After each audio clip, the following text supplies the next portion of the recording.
came into being. So a council, a film festival and a technical 3D company.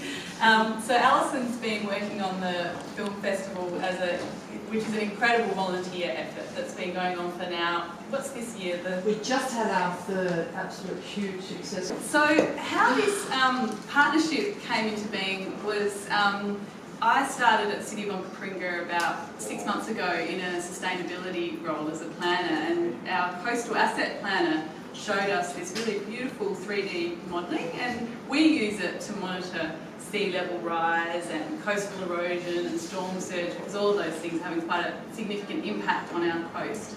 But it was beautiful, and so I rang Aerometrics and said, can you make movies out of this? And they said yes. And then I rang Alison and I was like, should we do something together? And she said yes. And it was just one of those lovely projects where everything just kind of flowed and came together. And so the purpose of today is to introduce you to next year's theme, climate change, hot topic, cool movies.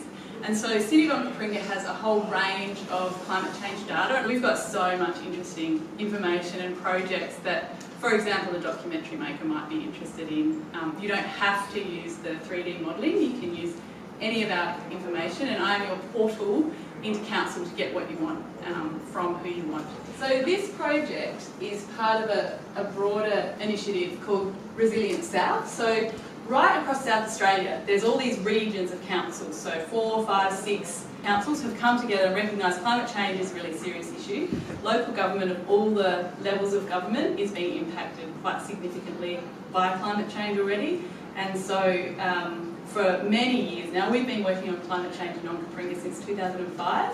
It's been recognised as an issue. Resilient South started in 2011. We basically looked right across this southern Adelaide region and mapped out, you know, we've got 101 reports you can look over if you want, if that's your thing. But that identifies who's at risk from climate change, are there any opportunities from climate change, because there are some, you know, there's always opportunities. Who's vulnerable to those risks. We've done quite detailed analysis, and then we've got plans around, well, what can we do, what could community members do. Part of my motivation for this project was, you know, it's really boring hearing local government talk about this stuff. We have so much information. How can we share this in ways that are actually interesting? And how can people use it in ways that are useful to them? So this is one of those ways. So just to go back a bit, mitigation versus adaptation. I don't know how familiar you are with these terms, but it's actually really important. Mitigation is stopping climate change from happening. Depending on who you talk to, we've got a couple of years before it gets, you know, shit gets real, basically. And so what this is saying is if we do a lot of mitigation, we stop our emissions, the temperature is only going to rise a little bit. The temperature's already risen, like the climate has already changed. So some adaptation, which means we've had the changes, we have to adapt to those changes. Some adaptation's just locked in, we have to do that. And we are doing that. If we do business as usual, we're going to get significant temperature rise. If we really don't do any mitigation, there will be some areas where we just actually can't adapt. You know, there won't be things that we can do. Somewhere in the middle, you know, there'll be issues, and we can adapt to those. So for a long time, I've worked in this field for many, many years, and it used to be popular to say adaptation is for losers, because it was kind of accepting that, you know, oh well, there's nothing we can do about it. And whereas now, everyone's talking about adaptation, because we haven't succeeded with mitigation. We haven't managed to stop it, and we're still not managing to stop it. This is a really important point to understand about climate change. So what are the impacts that we are already experiencing and that will continue to be experienced? More frequent, long-running and intense heat waves, more extreme fire danger days. We're going to have less rain overall, but when it does rain, it's going to be much more intense and severe. So we're going to have more extreme flooding events. Sea level rise you'll know about. But because of the more intense flooding, we're going to get much more coastal erosion. And because our storms are going to be more severe, we'll get storm surges. And again, for coastal areas, I mean, Ellie and Chad will be able to show you in the video, like we're already experiencing some of our beaches. So in winter, the natural process in the city of Onkaparinga is that the beaches get scoured out through the natural winter storms. And then every year, the wave action brings all of that sand back up onto the beaches and rebuilds it. Last 10 years, our beaches aren't getting rebuilt. The storm action is so severe, our beaches can't catch up in summer anymore. So we're already experiencing these impacts, and they will get worse. Talking about temperature increases, by mid-century, Adelaide's going to be more like the climate of Gawler. By 2100, more like Port Pirie. Just a way to get your head around what those changes will be like. This is a public website. It's called coastalrisk.com.au. You can go and put in any address in Australia, and they've mapped sea level rise projections. This is a thing that you can go and look at and use, bearing in mind it's not like 100% accurate. So you don't want to like look at it and freak out. Yeah. Put your address. But it is, it's giving trends. Yeah. So another thing that you might be interested in is we undertook a community survey late last year around City of Onkaparinga's attitudes, knowledge and behaviours around climate change. Everyone went crazy for this survey. So normally in Onkaparinga, when we put a community survey out, we're really happy if about 100 people reply. We got 630 people responded, and the survey lady ran over to my desk and was like, "What the hell have you done to my system?" Like, she was like, "You're going to break it," because people were ringing up and going, "I can't fill in the survey, I really want to fill it in." And the participants, so at Onkaparinga we have just a demographically sort of selected group of residents who agree to do surveys. There's not people who are interested in climate change who filled it out. This is just your general people. We did put another one out to the general public as well. The results were very much aligned with each other. And they're based on this really interesting survey that was done for 5 years, from 2010 to 2014. So you can have access to the detailed data. That's just a snapshot summary. There's pages and pages of survey data, which I'd be happy to talk about you using. So this is just some of the results. 94% of our Onkaparinga residents think we should take some responsibility for responding to climate change. That's pretty much everybody thinks we need to do something. I knew the CSIRO results, but that was even above the CSIRO results out there around sort of 80%. These ones shocked me. 84% believe they've already experienced the effects of climate change. I knew that we were experiencing the effects of climate change, but I'm a strategic planner in the field of climate change. I didn't know that other people were attributing their experiences to climate change, and 96% expect climate change to impact them in the future. Back to mitigation, so the rest of it's going to be, a lot of it's going to be adaptation work, but so at City of Onkaparinga, some of the things that we're doing to try and mitigate climate change is we're upgrading all of our streetlights to LED. We're 6% through, and that saves a lot of greenhouse gases every year. Feedback we're getting though is it also stops streetlight glow. So we had one resident ring us and say, "But we can't play finger puppets on the wall anymore." Like, that's a good thing, surely. And we're trying to, we're getting a new green buildings officer soon who will develop guidelines around, the development of all of our council buildings to try and retrofit them. And there's a whole body of work around stopping emissions. If anyone is interested in that, I can tell you a lot more about that and link you with the people in council who can do that. We've also just become a Climate Council partner, and that is a national partnership so it's a city's power partnership, and it's 70 councils across Australia at the moment. It's all about just getting the message out there. So there's some really interesting projects. If you wanted to do a national sweep of interesting stuff that's going on around Australia, that'd be a really good network to tap into. We do lots of community workshops. This is just an example of one that we've got coming up, but there's a whole range of workshops. Who knows? Someone might like to negotiate to come and film at some of them. I don't know. I'm just sort of telling you all the stuff we've got that's relevant to climate change. You can decide. Climate Ready Champions training. So we're working with the Red Cross. So community members nominate to be trained in how to talk to their communities around climate change. Tens of possibly up to 100 people who will be involved in that project this year. There might be some really interesting people that might like to be profiled, photographed, I don't know. Climate Ready Schools, we're working with NRM Education. This is Rob, he's running that program. And so that we're going out into schools and providing them with all the data that we've got, and the students have to come up with their own solutions. All right, these are the problems, what are we going to do about it at the school? So that's just getting rolled out as of now. Salvia House is a contemporary arts house, this beautiful building on the Onkaparinga River.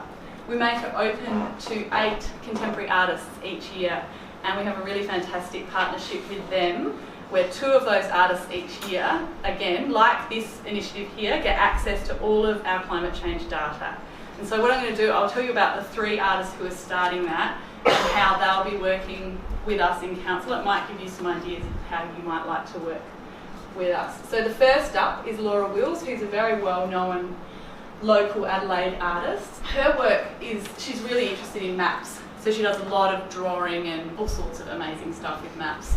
And so we have, council is just going to be like a gold mine of maps for her. So here's an example of some of the kind of maps we have. This is our recycled water network. We do recycled stormwater, recycled sewage. We irrigate a lot of our parks and our grounds with that, and we also supply it to winemakers. It's a really amazing project, and we have beautiful wetlands that have biodiversity benefits. Heat mapping, this is something you guys could get in and explore. So we've got it online on our website.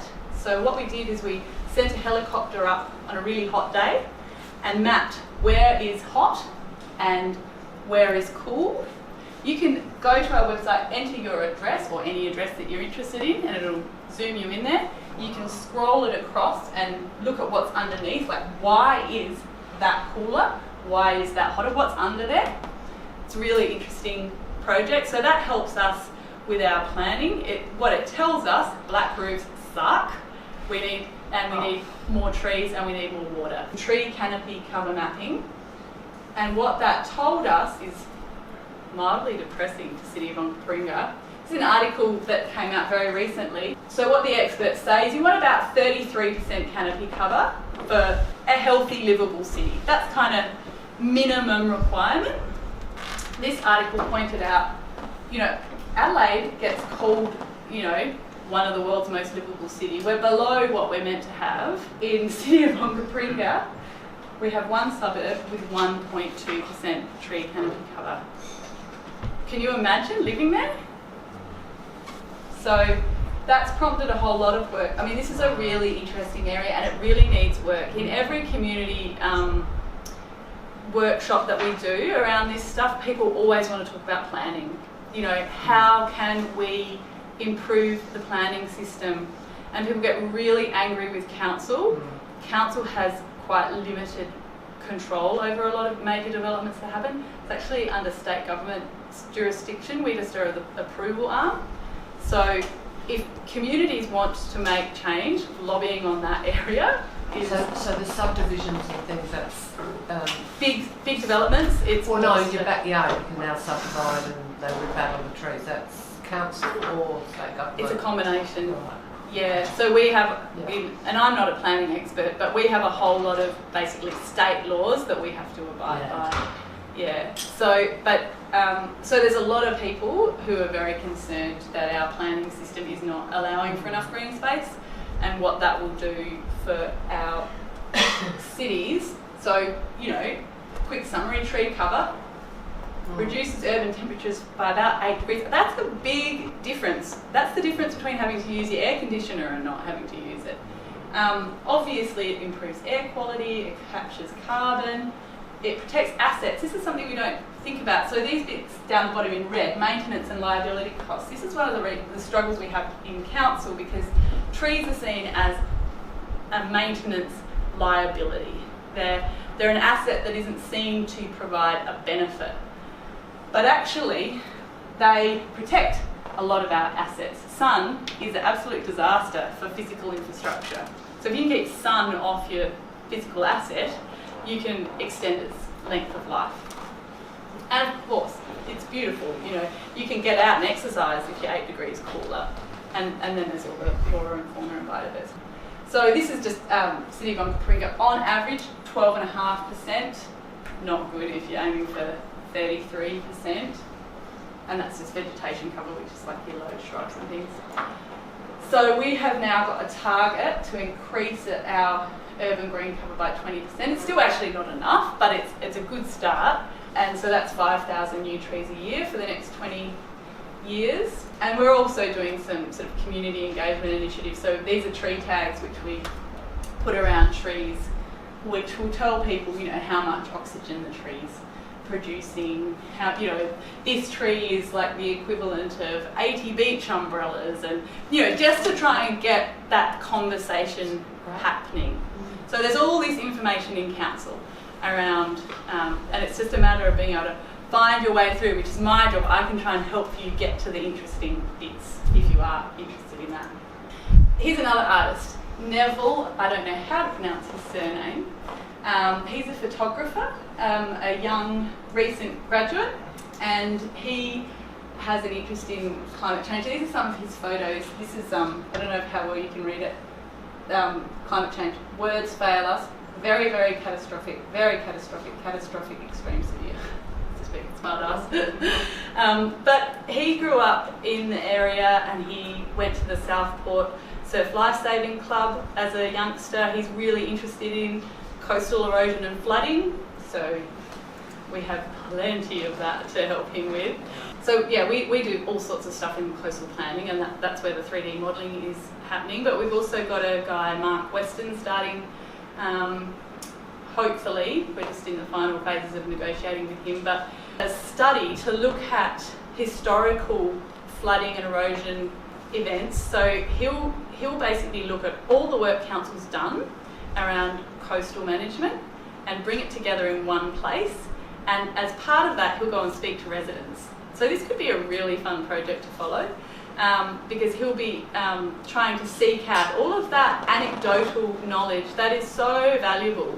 You know, what he's found in other areas where he's worked is someone will take him to a little post and there'll be all these black lines on it, and they'll be like, oh yeah, I put that mark there, that was the flood of 1964, and then this mark, this was the flood. So you actually get a record of how high the waters went in particular areas. So I think some really interesting information will come out of that project. Louise Flaherty, she's doing memorials for forgotten plants all around the council area, and all of these artists will work with communities.